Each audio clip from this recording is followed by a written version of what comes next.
नमस्कार दोस्तों, अगर आप पुण्य श्लोक अहिल्याबाई ये सीरियल देखते हो तो इस सीरियल में जो गंगोबा ताता है जो कि मल्लाराव जी के सबसे विश्वसनीय पंत है, अगर मैं ये कहूँ यही गंगोबा आगे जाकर मालवा राज्य से राज्यद्रोह यानी देशद्रोह करते हैं। जी हाँ दोस्तों, मल्लाराव जी और खंडेराव के मृत्यु के बाद जब राज्य कारभार देवी अहिल्या के हाथों में आ जाता है, तभी यही गंगोबा रानी अहिल्या के खिलाफ एक साजिश रचते हैं। नमस्कार दोस्तों, मैं सौरभ जगताप आप सभी का सौरभ जगताप स्पीच इस चैनल में स्वागत करता हूँ। दोस्तों, खंडेराव की मृत्यु के बाद कुछ ही सालों में मल्लाराव जी की भी मृत्यु हो जाती है और इसके बाद अहिल्या के बेटे यानी मालेराव को मालवा की राजगद्दी पर बिठाया जाता है। लेकिन दोस्तों, कुछ ही सालों में मालेराव की भी मृत्यु हो जाती है और उसके बाद रानी अहिल्या देवी अहिल्या पूरा राज्य कारभार पूरा राजपाट अपने हाथों में ले लेती है। लेकिन दोस्तों, इसी समय गंगोबा जैसे जो पंत है उन्हें ऐसा लगने लगता है कि अब यह अकेली स्त्री है, इस राजघराने में कोई भी पुरुष नहीं बचा जो राज्य कारभार कर सके और इसी का फायदा अब हमें लेना चाहिए। और इसीलिए गंगोबा राघोबा पेशवा को एक खत लिखता है और उस खत में ये लिखता है कि अब मालवा राज्य का राज्य कारभार एक अकेली स्त्री संभाल रही है, इस राजघराने में कोई भी पुरुष नहीं है, तो इसी चीज का तुम फायदा उठा लो और ये जो मालवा राज्य है जो कि बहुत समृद्ध है, उस मालवा राज्य पे आक्रमण करके तुम ये समृद्ध राज्य अपने कब्जे में कर लो। और जैसे ही खत ये राघोबा पेशवा को मिल जाता है, राघोबा पेशवा भी अपनी पूरी ताकत के साथ 30,000 की फौज लेकर मालवा राज्य की तरफ निकल पड़ता है।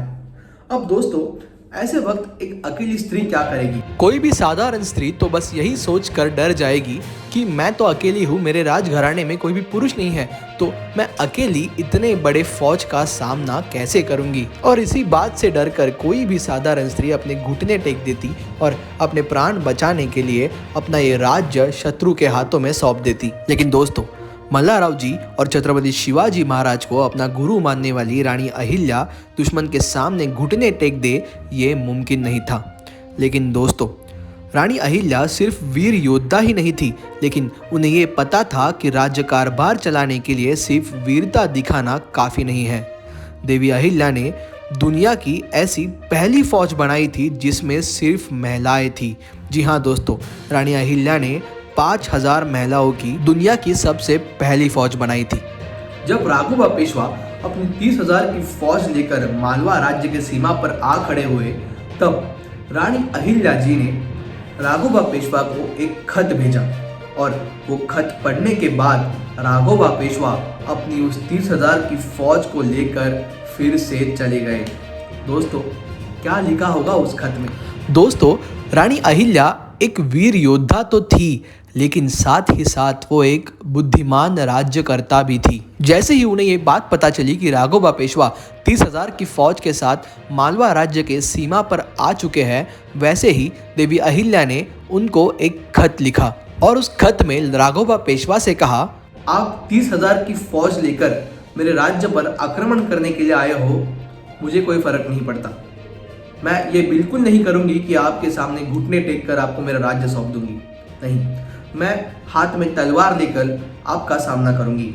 और सिर्फ मैं ही नहीं, मैंने मेरे साथ 5,000 महिलाओं की फौज भी बनाई है। हम 5,000 महिलाएं आपके सामने खड़े होकर आपका सामना करेंगे और मरते दम तक अपने राज्य की रखवाली करेंगे। लेकिन रानी अहिल्या ने इसके आगे कुछ ऐसा लिखा कि वो पढ़कर राघोबा पेशवा को वापस जाना ही पड़ा। खत में रानी अहिल्या जी ने ऐसा लिखा था कि आप हमारे राज्य पर आक्रमण करने तो आए हो, लेकिन अगर हम आपसे हार भी गए, मेरी 5,000 की जो महिलाओं की फौज है वो अगर आपसे हार भी गई तो मुझे कुछ फर्क नहीं पड़ेगा। मेरा मालवा राज्य आप तो ले लोगे, लेकिन लोग तो यही कहेंगे कि महिलाओं से जीतकर राघोबा पेशवा ने राज्य ले लिया। लेकिन अगर मैंने और मेरी 5,000 की महिलाओं की फौज ने, जिसमें सारी वीरांगनाएं पूरी तरह से तैयार है आपको हराने के लिए, अगर हमने मिलकर आपको हरा दिया, आपकी 30,000 की फौज को मात दे दी, तो लोग क्या कहेंगे? लोग तो यही कहेंगे कि 5,000 महिलाओं ने मिलकर 30,000 पुरुषों की फौज को और राघोबा पेशवा को मात दे दी। आपको आना है? आइए, हम पूरी ताकत के साथ आपका सामना करेंगे।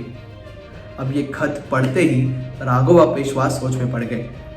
अगर एक स्त्री 5000 महिलाओं की फौज तैयार करके अगर हमें ऐसा एक तीखा खत लिख सकती है तो वो जरूर पूरी ताकत के साथ अपना सामना भी कर सकती है, हमारा सामना भी कर सकती है। ये बात राघवा पेशवा के ध्यान में आ गई और उसी समय राघवा पेशवा अपनी फौज लेकर, अपनी 30,000 की फौज लेकर वापस चले गए और रानी अहिल्या को जवाब में एक खलीता यानी खत भेजा और कहा, हम तो आप पे आक्रमण करने के लिए आए ही नहीं थे।